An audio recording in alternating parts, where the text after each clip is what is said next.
used as part of your justification, rule utilitarianism,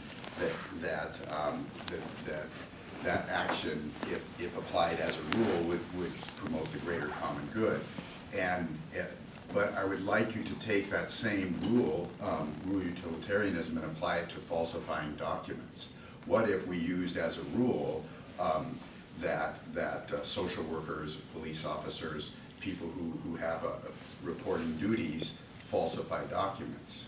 What happens then? Mm-hmm. If I can start, I do agree with you, and I hear your question, but I do want to clarify that this case is dealing primarily with the dignity of this child. So, and within that context, there falls this situation where she does falsify these documents. So I want to just clarify that within the case and within the question, those two can't be separated. But for your question, I will separate that, and I'll even go as far as to say that falsifying documents with no other preface or no other context, just falsifying documents, lying, that isn't morally optimal at all. I don't think lying is a good thing, but I think sometimes it's necessary given a certain context, given a certain scenario. So a real utilitarian principle in this context wouldn't be not as a rule one should falsify documents, or as a rule one should lie. It would be as a rule if there are mitigating factors like the ones that we mentioned in our case, taking into account, like he mentioned, the greatest happiness principle and the human dignity of the child, then our rule utilitarian principle would be, as a rule, it's okay to lie if there is some greater good to be achieved. So it's a contingent rule, and not just like a Kantian, universalized, oh, lying is always wrong, or on the flip side, as you seem to have thought that we were presenting, one should always lie. So our rule is not one should always falsify documents, but or one should always lie, but as a rule, it is okay to falsify documents or lie if there's a greater purpose intended. So that would be kind of the nuance to our utilitarianism. I don't know if that. Just one little follow-up question. Greater common good, we're talking about, and I see the differentiation between this single case, and while I actually would agree, personally with Maria and do that, my question is that if we made a rule that it's okay to lie or okay to falsify documents, which is far different to lying, because that goes into the public record, it becomes part of testimony, it becomes part of law. It's a kind of lying. Yeah, well, it's a kind of lying, but it's far. It has longer legs. Yeah. As a rule, falsifying official documents, if in the opinion of an individual creates a better good, is that going to create a greater common good in society? So what about this? As a rule, it's better to value human life than say something else. We see this kind of adopted in our American legal system with we value human life over property. Someone breaks into your home, you don't have the right to shoot them if they're stealing your TV. Now, if someone comes in and attacks you, then you have the right to do so. And this is because we value human life more than property itself. So extending that to kind of this situation, the well-being of the child, kind of overshadows lying on a document. Does that make clear? Yeah, and originally we didn't have time to get to it in our case, but originally what we wanted to do was talk about kind of amendments to the Professional Code of Ethics, under which Maria is supposed to operate as a social worker. And one of the amendments that we had proposed was that maybe there should be some kind of provision for certain social workers to, like they mentioned, she's not a foster care parent, but maybe there could be provision in the Professional Ethics Code of Social Workers that for the night, if there are these kind of out of the ordinary circumstances, extraordinary circumstances, that then the social worker would be certified and licensed to provide her home as a foster home for the night. You've answered my question. Thank you. We have a little over 5 minutes left. Let me ask just one question.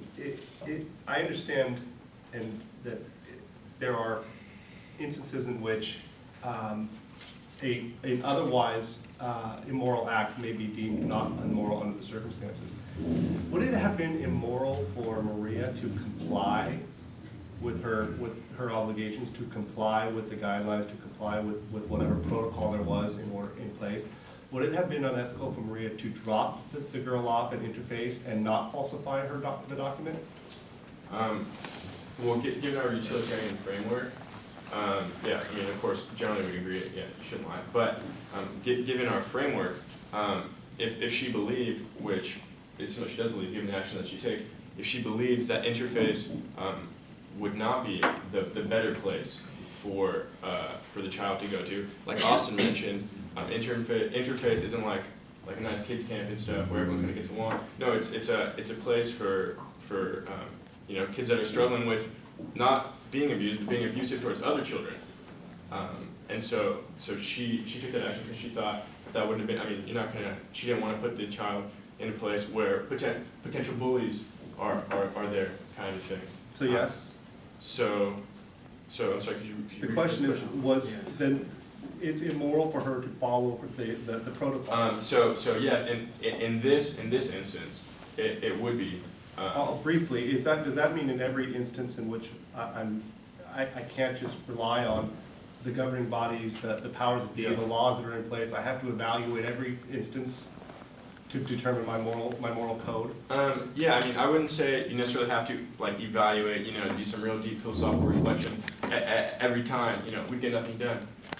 But in these certain instances where it doesn't, you know, initially you have that visceral reaction, doesn't sit right with you, where there's doubt, I mean, you're thinking, you know what, I don't know, like, I know this is what the code says, but I don't know if this is what's best for the child.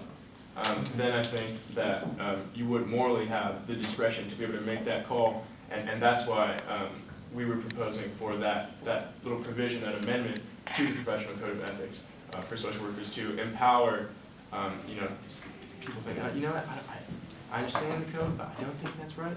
Then they can make that discretion and be legally licensed and qualified. You know, you take some tests or pass a certain, you know, whatever the conditions may be, and then that way you're empowered to make that decision. So, and just Still to, about 3 minutes left. just to kind of reiterate too, it sounds like where you're going with that was some type of collapse of rule utilitarianism into act utilitarianism. And we want to just clarify that even at rule, and this is, I know I'm getting into meta-ethics, and this is a meta-ethics bowl, but just real quick, that rule utilitarianism at some very high abstract level, I'm sure does collapse into act utilitarianism at a level of high abstractness when meta-ethics is involved. But in an environment which we're in, which is practical ethics, I believe that rule utilitarianism is very applicable in assessing the situation. Now, if this was meta-ethics bowl, we'd be able to kind of go into that level, but. Okay, let me jump About in 2 here, minutes, we're having yeah. a very short time. Yeah. Okay, as soon as you open the door to sort of saying, well, here in the real world, we're gonna be sort of rule utilitarians, a rule utilitarian might say, yes, as a good rule utilitarian, we develop these policies. Social workers shouldn't take kids home unless they're licensed social workers. And we develop this policy because as we look at the real world, we see things like all these foster kids. And, you know, we as a society have clearly failed them. But given that we have failed them, that we don't provide care for them, you know, we're certainly not maximizing social utility. But given that we have already failed them, the system is unbelievable. She, like every other social worker, has a whole bunch of kids that she can't possibly take home all of them. And since she can't take home all of them, even in a situation like this, which is actually, you say extreme cases, it doesn't seem that extreme. But since she can't take home all of them, why is she justified in taking home this one? And will she, if she does take home this one, does she not have an obligation to take home everyone? In which case, you know, she has an obligation which will not be possible for her to discharge. Just about 1 minute. So what we have here is we don't know what her other options were besides the hospital and interface and the police station.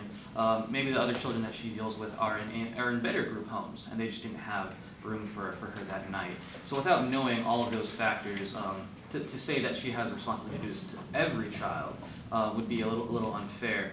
However, in situations like we stated in the case, in extreme situations, although this may not be quite as extreme as others, over the night, nowhere to go, violent situation, or a safe haven, a home with a loving person, a caring, trustworthy figure is much more optimal than exposing her to maybe she already came from a bad background and putting her back into that situation. So whenever possible, she needs to value human life. And as one of you stated earlier, she needs to assess where she's placing these children. As a social worker, that should be her main priority. Thank you. Right. All right, thank you very much, both teams. Judges, you guys have a chance to tally your numbers. Let's give everyone a round of applause.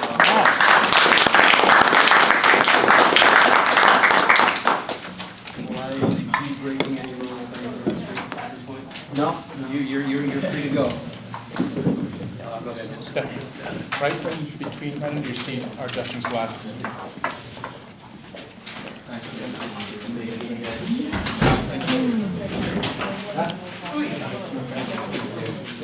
Oi.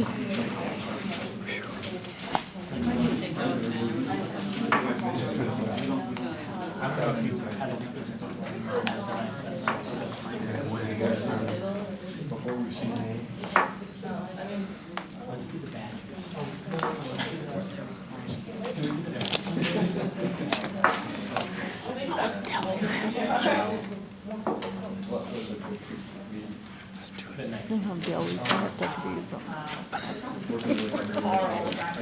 Torto, maybe.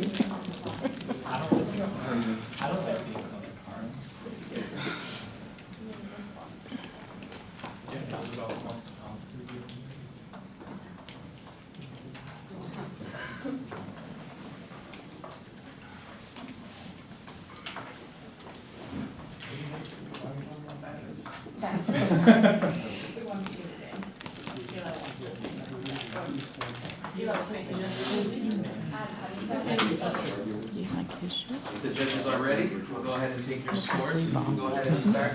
Rita, Team A. Team A, 44. 44. Team B. 44. 44. 43 43 for Team A. and 45. 45 for Team B. 40 for Team 3. Team A. Team A. 40. Looking at 3. And 42. And 42. The majority goes to Team B.